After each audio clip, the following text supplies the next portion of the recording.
The anticipated arrival this week of Europe's new data privacy laws called GDPR. Just how will these new laws affect consumers around the world? Bloomberg's Quick Take has the answers. You may have seen a few of these pop up on your phone or in your email. Google, Facebook, Twitter, Amazon, Square, GoDaddy, Tesco, Sainsbury's, H&M, and many more are updating their policies to give consumers more control over their personal data. Those updates and changes are thanks to a new law governing data privacy called the General Data Protection Regulation, or GDPR. The catch is, GDPR only applies to people who live in the European Union. But its adoption is largely expected to have Americans asking, why don't we have that? Here's how data collection currently works. When you sign up for, let's say, Facebook, you have to click a box agreeing to the company's terms. Those terms give Facebook the right to track your online activities, even if you're not actively browsing Facebook. Facebook can let third parties access it in order to sell ads and services. Consumers will have the right to ask for copies of anything as basic as messages sent to them or by them. That's Bloomberg tech editor Nate Lankson. Up to entire archives of all the content they've generated on a service. On May 25th, companies with more than 250 employees and that hold data on European citizens will have to get unambiguous consent from users to collect their data, instead of just burying that okay inside fine print. It will also make it much easier to revoke consent users had previously given. For consumers that do opt in, they have a right to know what's being done with their data, and instead of being charged to obtain it, can request a free copy. For companies like Google and Facebook, they've been making data available for download and deletion upon request for quite some time.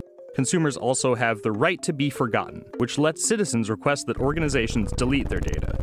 Data portability. That gives consumers the right to retrieve their data and sell it to other companies. So, for example, you may be able to trade something like a gift certificate from Zara in exchange for your shopping history from J.Crew. If a firm has a data breach, companies must notify the authorities within 72 hours, and any failure to comply with this new law will be costly.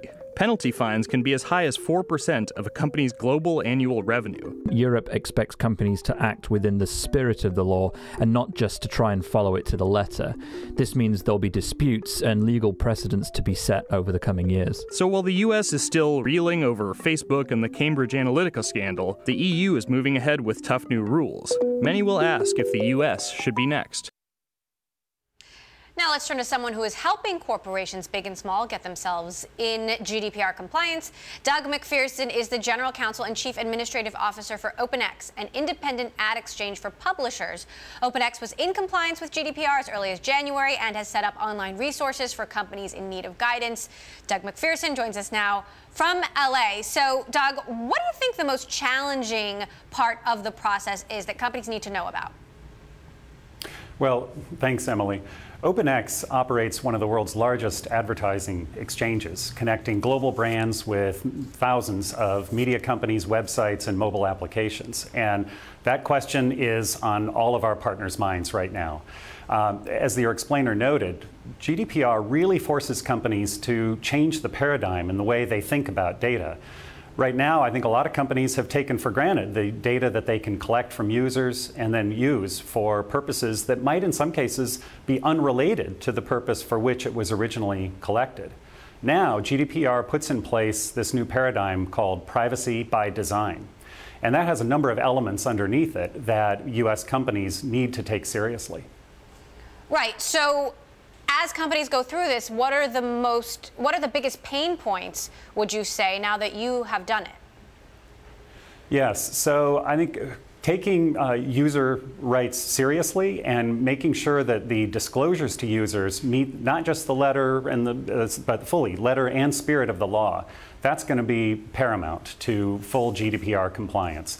And the regulators have been very clear that they want to make sure that those notices that users get are explicit and granular. And I think one of the concerns the regulators have is that, especially in the EU, people are used to receiving these cookie banners and just clicking through them. And there is a concern that users might not take full advantage of all the information that's being made available to them. So consent is one big topic.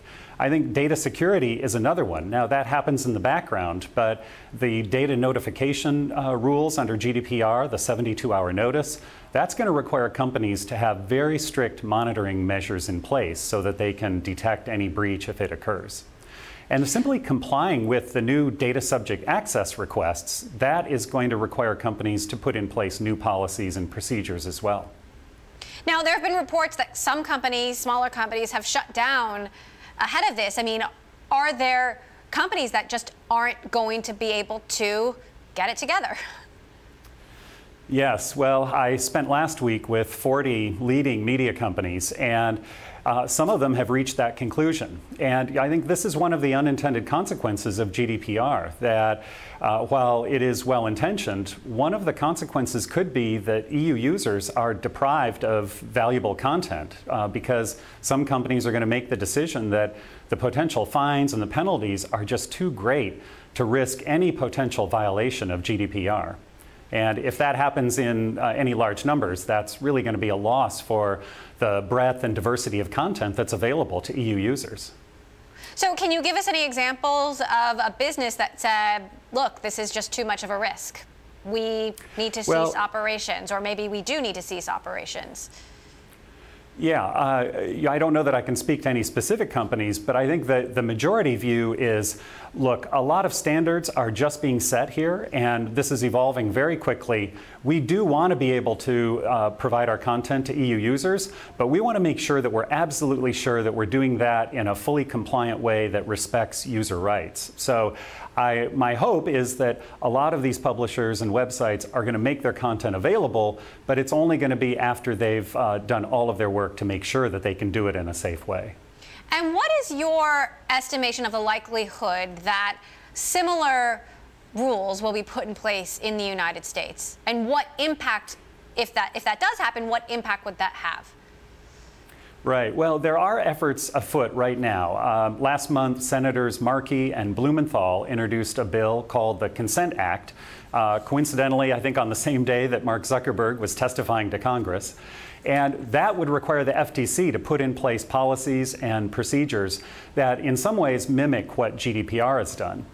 The other thing that's happening is individual states are taking action and looking at legislation that would take effect in their states, which, just as we've seen with the GDPR in the EU, while it's targeted to EU residents, any company that processes data related to those EU residents, wherever they're located, is subject to GDPR. So, a single state taking action could have broad industry implications. So, net, do you think consumers will be better served as a result of GDPR? Do the benefits outweigh the costs? Well, the costs are significant, and there's no doubt that companies are taking this seriously. Ernst & Young put out one study that said that Fortune 500 companies are spending $7.8 billion on GDPR compliance. And companies are hiring scores of new data privacy professionals. So put that up with software programmers as the hardest role to fill these days, at least in the tech industry.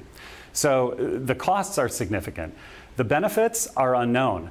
I mean, remember, this is a global regulation that is paradigm shifting. Nothing like this has ever happened.